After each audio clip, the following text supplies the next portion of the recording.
c'est une agence qui appartient au groupe PHCG, Publicis Healthcare Communications Group. Donc c'est le groupe Publicis, il y a le département santé, donc il y a plusieurs agences, je ne vais pas les citer, mais il y a plusieurs agences qui appartiennent à ce groupe. Et donc on est une petite vingtaine de personnes. J'ai choisi le métier de concepteur-rédacteur médical que j'ai découvert parce que c'est un métier qui me permettait d'être vraiment très proche du milieu scientifique. Il y a un aspect même du métier qui est proche du métier de chercheur, en ce sens où on me demande de faire beaucoup de bibliographie, beaucoup de recherches bibliographiques, par exemple pour le référencement de documents rédigés, de diaporamas. Donc ça se rapproche de ce que je pouvais faire quand j'étais en thèse et que je faisais de la recherche bibliographique.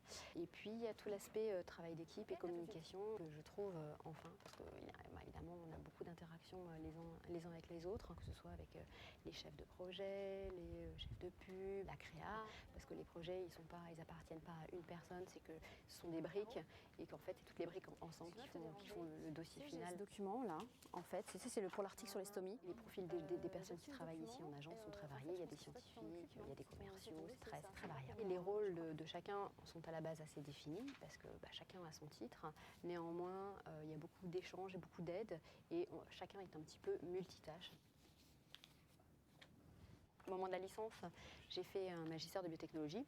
Je pensais déjà que je ne voulais pas me bloquer d'ouverture pour le monde de l'entreprise ou la recherche publique. Je pensais faire de la recherche, donc je voulais garder toutes les options possibles. Donc j'ai fait un magistère pour ça. Après le magistère, j'ai fait un DEA en sciences alimentaires. Et j'ai terminé sur une thèse de biochimie. Donc c'est au cours de ma thèse que j'ai compris que je ne poursuivrais pas dans la recherche publique parce qu'au final, le travail que j'imaginais être d'équipe ne se révélait pas tant d'équipe que ça. Donc moi j'ai besoin d'avoir des contacts et des échanges, communiquer avec mes collègues. Il y a eu un autre aspect aussi, c'est qu'il n'y a pas tellement d'argent dans la recherche en France. Je savais qu'un poste aussi à avoir, ça allait être très difficile, ça allait être très long. C'est pour ça que j'ai choisi de m'orienter dans le secteur privé. Merci.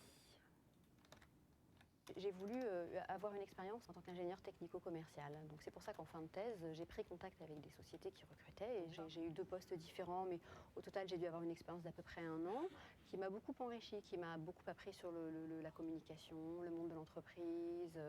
Et puis après, j'ai quand même réalisé que scientifiquement, j'y trouvais pas mon compte. Donc c'est comme ça que j'ai pu avoir un poste de chef de projet en recherche clinique, qui m'a surtout permis de m'orienter vers l'industrie pharmaceutique, puisque j'étais plutôt orientée alimentaire au départ. Je savais que l'industrie pharmaceutique recrute beaucoup, il y a quand même pas mal d'argent. Donc c'est pour ça que j'ai fait ce choix.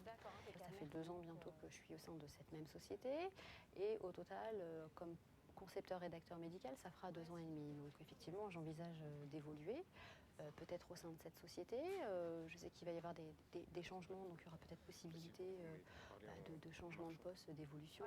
Après, l'évolution que je peux envisager, c'est peut-être travailler directement au sein de l'industrie pharmaceutique, dans un département médical, mais pour l'instant, c'est pas du tout à l'ordre du jour.